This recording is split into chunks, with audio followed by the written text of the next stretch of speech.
Hello everyone, welcome back to my channel. So today is lecture number 2, which is on momentum and Newton's second law of motion. So first of all, we are going to understand the term momentum. What is momentum? Momentum of a body is defined as the product of its mass and velocity.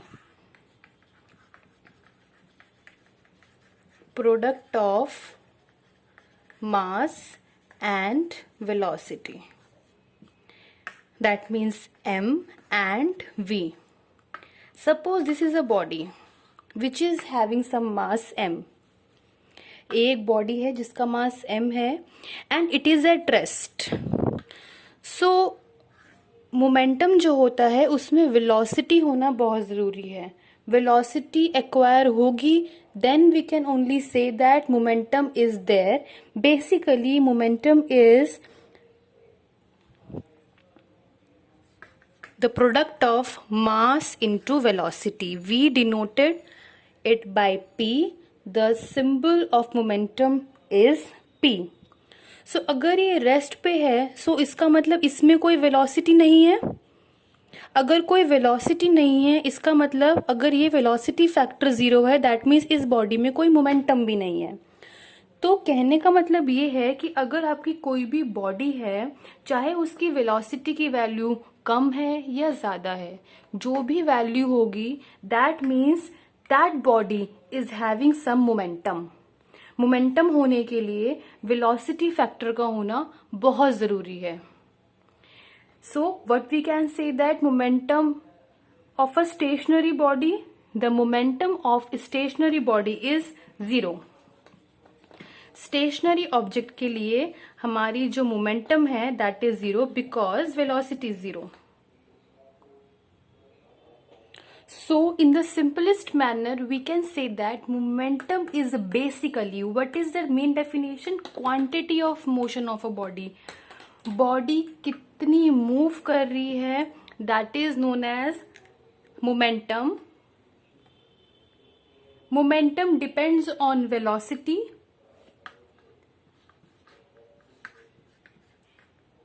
and momentum is depending on velocity, so we know that velocity is a vector quantity. So momentum is also a vector quantity. Momentum is mass into velocity. So mass की SI unit होती है आपकी KG, velocity की आपकी SI unit होती है metre पर second.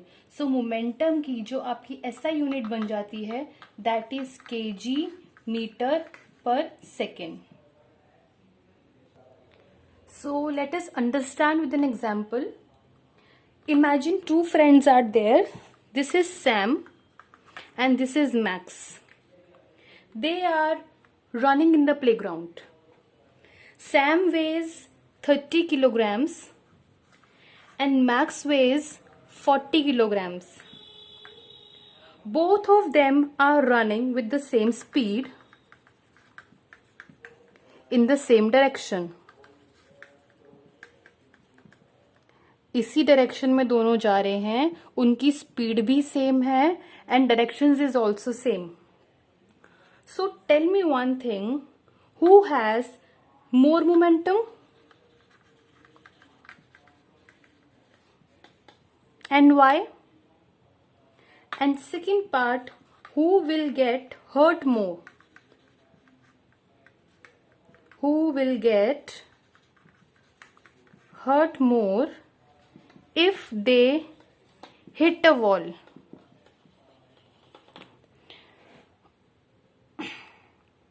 Who will get hurt more if they hit a wall? I am repeating the question. Sam and Max are two persons, two friends which is running in the playground. Sam weighs 30 kilograms and Max weighs 40 kilograms. Both of them are running with the same speed in the same direction. Who has more momentum? And B part, who will get hurt more if they hit a wall? The answer of this question is Max. This person. Why is it so? Because he has more momentum, as velocity of Sam and Max is same. their momentum will going to depend on mass only. You know that P equals to mv is there. If velocity is same, so momentum is going to depend only on mass. Which is having the higher mass, that one is having the more momentum. So which is having the more mass, Sam or Max? Max. Max is having 40 kg, so momentum of Max is higher than the momentum of Sam. So according to this, for the second part, you need to understand the law of conservation of momentum. Consider this situation on a wall, a washing machine which is of 50 kg and a bucket of which is of 5 kg kept at a height of 20 meters. If I ask you to catch an object, which object would you choose to catch? I ensure you will choose 5 kg one compared to the 50 kg. Is this because of momentum? Yes, it is because of momentum, because you will get hurt less in 5 kg of mass compared to 50 kg. Does a stationary body possesses momentum? No, not at all. Then you will be able to find out the change in momentum. So हमें पता है कि momentum का general formula होता है mass into में velocity.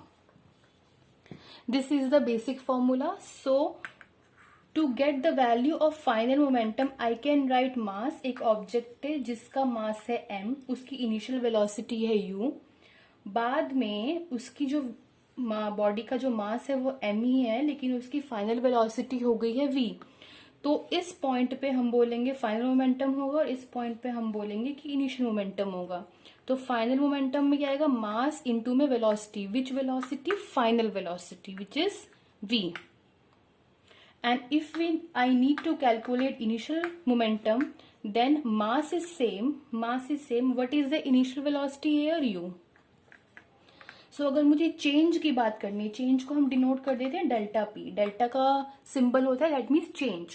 So change is P F minus P I, which is equals to mass into final velocity minus mass into initial velocity. एक mass common v माइनस u. So this is your value for change in momentum.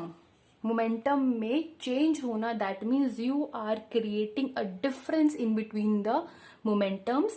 This final one momentum and this is initial one momentum. Along with this, now after change in momentum, we need to know about what is the rate of change of momentum. जब भी हम किसी factor में rate of change लगा देते हैं, that means that is something with respect to time. Rate of change of momentum, that means यहाँ हम जो रेट ऑफ चेंज की बात कर रहे हैं, we are talking about time. So the rate of change of momentum means the rate at which momentum is changing. Rate at which, जिस rate से आपका मोमेंटम चेंज हो रहा है,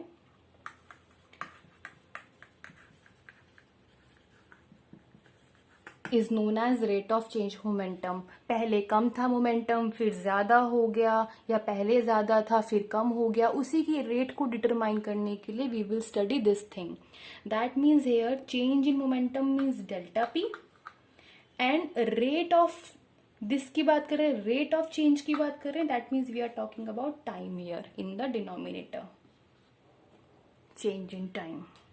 सो what is the value? What is delta P here? mv minus mu. अभी हमने पीछे calculate किए, ये दोनों मासेस थे आपके m. ये इसकी वेलोसिटी है u इनिशियल, और इसकी वेलोसिटी यहाँ पहुंच के हो गई फाइनल वेलोसिटी. सपोज ये टाइम t था 0, इनिशियल टाइम, जब इसकी इनिशियल वेलोसिटी u थी, और इसकी इनिशियल वेलोसिटी अगर आप t लेट कर लो तो आपका डिनोमिनेटर में आ जाएगा t minus 0. This is your t2, this is your t1. You can also right t2 minus t1, क्योंकि अगर आप डेल्टा t में चेंज कर रहे हो तो इसका मतलब टाइम पीरियड चेंज हुआ. यहाँ का time final time minus initial time, so it is t2 minus t1, which becomes mv minus mu upon t minus 0, which is implies m v minus u upon T. यहाँ से हमने m common ले लिया, अंदर आपका बचेगा v minus u upon T. And what is this v minus u upon t? You know that this is acceleration, ma. So now we know that the rate of change of momentum, this is the rate of change of momentum, which is equals to m v minus u over t. ये आपका बन जाता है acceleration. Now if we know about momentum, that momentum is something, the body which is having some velocity and it is moving or it is at rest, then we can find out the momentum. Momentum के बारे में पता चल गया और हमें ये भी पता है कि momentum में rate of change क्या होता है. So what is Newton's second law? This is the right time to study about Newton's second law. Newton's second law states that the rate of change of momentum of an object is directly proportional to the force applied on the object. Mathematically, basically now I am going to solve it mathematically. What is the rate of change of momentum of an object? Delta p by delta t. आप delta T लिख लो क्योंकि numericals में आपको t2 minus t1 करना पड़ेगा. हर बार आपको initial time 0 नहीं मिलेगा, वरना मैं यहाँ पे नॉर्मल t लिखती, इसलिए मैं हर जगह डेल्टा टी मेंशन कर रही हूँ, which is proportional to force applied. This is your second law of motion. Now we are going to solve this furthermore. So as we know that force is proportional to delta p by delta t according to Newton's second law of motion. Newton's second law of motion यही कहता है कि जो rate of change of momentum है that has to be proportional with the applied force. So I can write force is proportional to, you are very well aware of this, P2 minus P1 है numerator में. Delta P means P2 minus P1 and delta T means T2 minus T1. I can write force is proportional to, final क्या था आपका momentum, mass into velocity, final one, minus initial क्या था, मास into initial velocity, divided by जो मैंने अभी diagram में लिया था, यहाँ पे t था और यहाँ पे 0 लिया था, क्योंकि हम इनिशियल टाइम जहाँ से स्टार्ट कर रहे हैं वो हमने रेफरेंस पे मान लिया है, which is 0. So force is proportional to m v minus u upon T.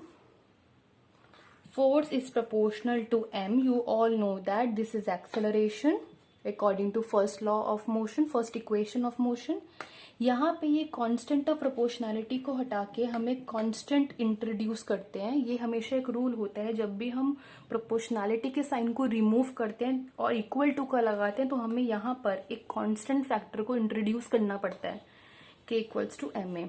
And we are assuming that in SI units k is equals to 1. सो यहाँ से हमारा फिजिक्स का बहुत ही इंपॉर्टेंट फॉर्मूला निकला है, very very important formula, force is equals to ma, जिसे जनरली बच्चे ऐसे याद करते हैं मा. F equals to ma. F is the force, m is the mass and a is the acceleration.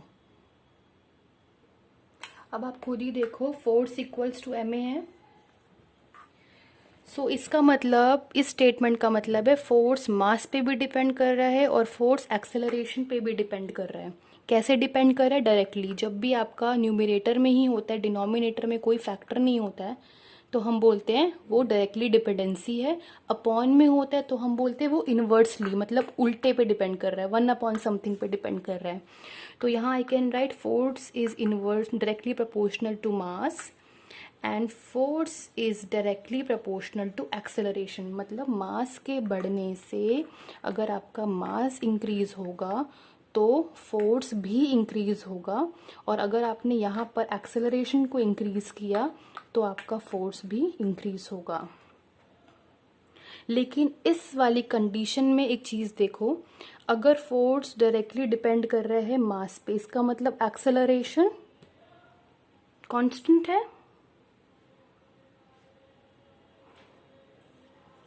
Acceleration को कांस्टेंट होना पड़ेगा, एक की ही वैल्यू कांस्टेंट होगी तभी हम डायरेक्टली डिपेंडेंसी बोल सकते हैं. और इस वाले केस में I can say that mass constant है. एक फैक्टर कांस्टेंट होता है तब भी हम बोलते हैं कि डायरेक्टली डिपेंड कर रहा है, क्योंकि यहाँ इस प्रोपोर्शनल में वो कांस्टेंट इंक्लूड हो जाता है. तो इस वाली इक्वेशन के अकॉर्डिंग यहाँ पे कांस्टेंट कौन सा इंक्लूड हुआ है, एक्सेलरेशन। अदरवाइज ये दोनों भी एक दूसरे पर डिपेंड करते हैं। For an example, we are having a question, I am having two objects A and B, दोनों का मास मैंने इस कंडीशन में सेम ले लिया 2 kg 2 kg। इसका एक्सेलरेशन है 1 मीटर पर सेकेंड स्क्वायर और इसका एक्सेलरेशन है 5 मीटर पर second square. My question is कि इन दोनों में से किस पे ज़्यादा फोर्स लग रहा है, फोर्स ए पे ज़्यादा लग रहा है या फोर्स बी पे ज़्यादा लग रहा है। So for this we are going to calculate the forces, force on A. इस फोर्स का फॉर्मूला होता है मास इंटू एक्सेलरेशन। पहले इसको देखो, ए ऑब्जेक्ट की बात कर रहे हैं हम, मास कितना है 2, एक्सेलरेशन की वैल्यू कितनी है 1, सो यहाँ पर आपका आ गया 2 newton. Now I am going to talk about force on B. इसका formula again mass into acceleration. Object का मास है 2, एक्सेलरेशन कितना है 5, कितना है इसका 10 न्यूटन। तो अब आप देख के बताओ एफ बी ज्यादा है या फोर्स ऑन ए ज्यादा है, obviously force on B. So we can write force on B is greater than force on A. देखो अब यहाँ पे वही चीज आ गया, मास कांस्टेंट है और एक्सेलरेशन को मैंने चेंज किया तो फोर्स में चेंज हुआ, जिसका एक्सेलरेशन ज्यादा उसमें फोर्स की वैल्यू ज्यादा। तो यहाँ पे यही प्रूव हुआ है कि if mass is your constant, mass देखो आपका दोनों में कांस्टेंट था 2 2, एक्सेलरेशन ज्यादा तो फोर्स भी ज्यादा।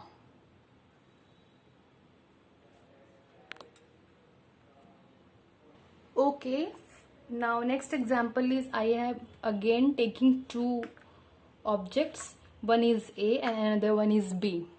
यहाँ पर मैंने एक्सेलरेशन सेम किया हुआ है, this is also moving with the same acceleration as B, which is having the value 1 meter per second square, but the masses are different here.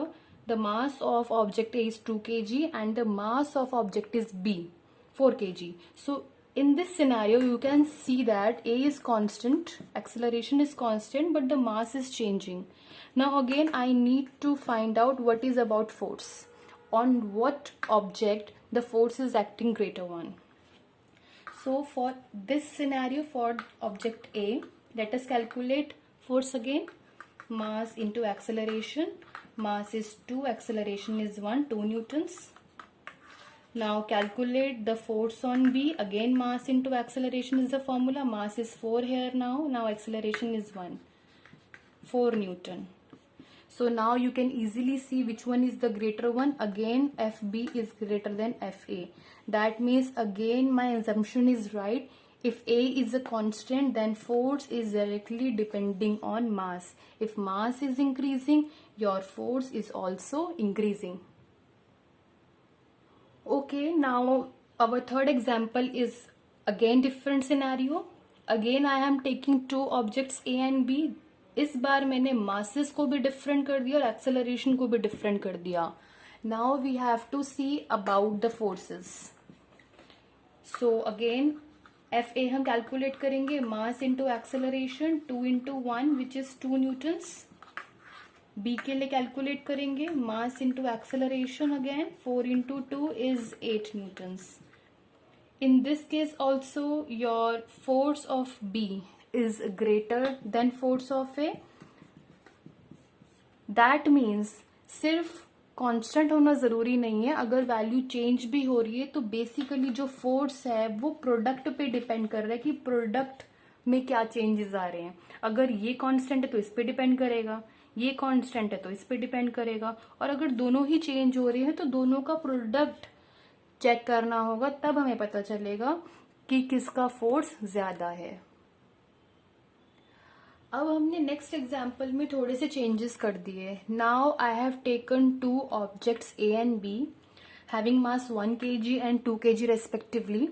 यहाँ जो मैं फोर्स अप्लाई कर रही हूँ वो मैं कर रही हूँ 1 न्यूटन का, और यहाँ मैं जो फोर्स अप्लाई कर रही हूँ वो कर रही हूँ 2 न्यूटन का. अब मुझे ये बताने कि एक पर्सन जो है यहाँ 1 न्यूटन लगाता है और एक पर्सन यहाँ पे 2 न्यूटन लगाता है, तो उसका एक्सेलरेशन पे क्या इफेक्ट आएगा, इसमें से कौन सी बॉल जो है, कौन सा ऑब्जेक्ट जो है वो ज़्यादा एक्सेलरेट करेगा. So again I have to calculate force MA.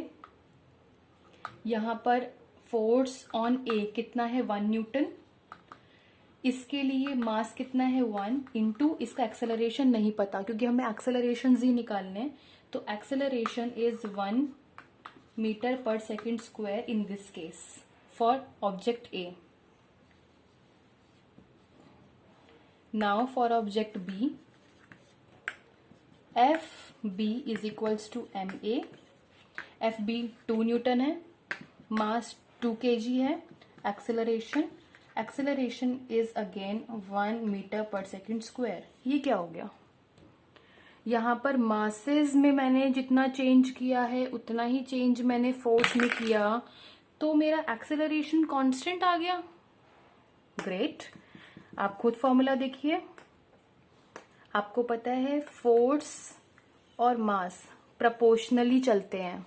जब मास ट्वाइस हो रहा है, फोर्स यहाँ ट्वाइस हो रहा है, ये भी ट्वाइस हुआ, ये भी ट्वाइस हुआ, तो दैट मीन्स एक्सेलरेशन कांस्टेंट रहना चाहिए था, और जो कि हमारा कांस्टेंट आया भी है. Now see the next scenario. ये डिफरेंट सिनेरियोज हैं. देखो F इक्वल टू MA पे कितना इंटरेस्टिंग है ये. फिर से दोनों ऑब्जेक्ट से AB, मासेस इस बार दोनों के सेम है. मैंने फोर्स को 4 टाइम्स कर दिया. 1 न्यूटन था, 1 से मैंने यहाँ पर जो B ऑब्जेक्ट पे फोर्स लगाया है वो इसके कंपैरेटिव में 4 टाइम्स ज़्यादा लगाया, जबकि दोनों ऑब्जेक्ट्स का मास सेम है.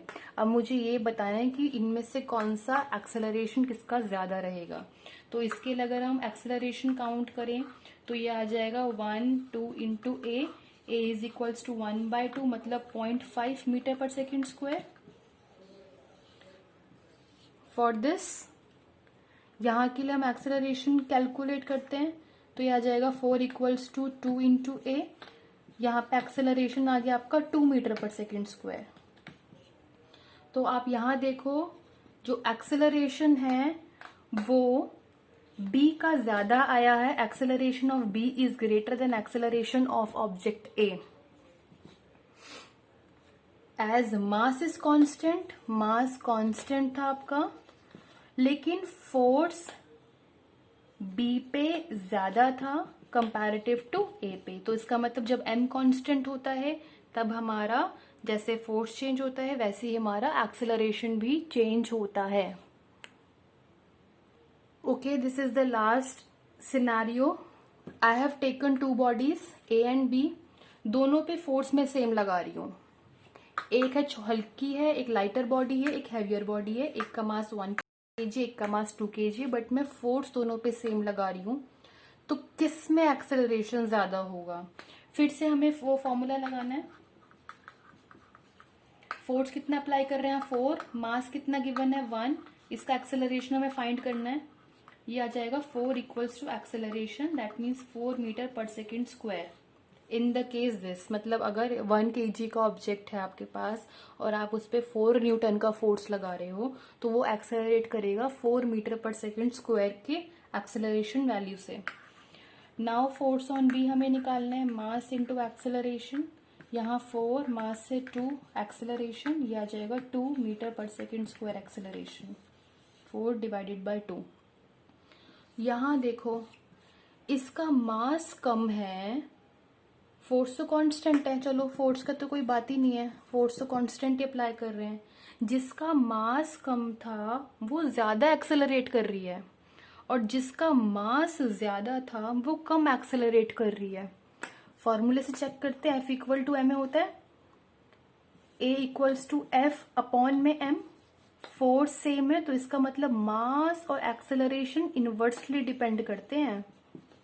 जिसका मास ज्यादा उसका एक्सेलरेशन कम. ऑब्वियसली अगर आप एग्जाम्पल लो, 2 ऑब्जेक्ट्स हैं, एक लाइटर बॉल है, एक हैवियर बॉल है, तो जो हैवियर बॉल होती है वो कम एक्सेलरेट करती है, कम वेलोसिटी से जाती है, और जो मास आपका लाइटर वन होती है वो एकदम तेजी से चली जाती है. तो this is very much correct relation and example to understand the relations of F equal to MA.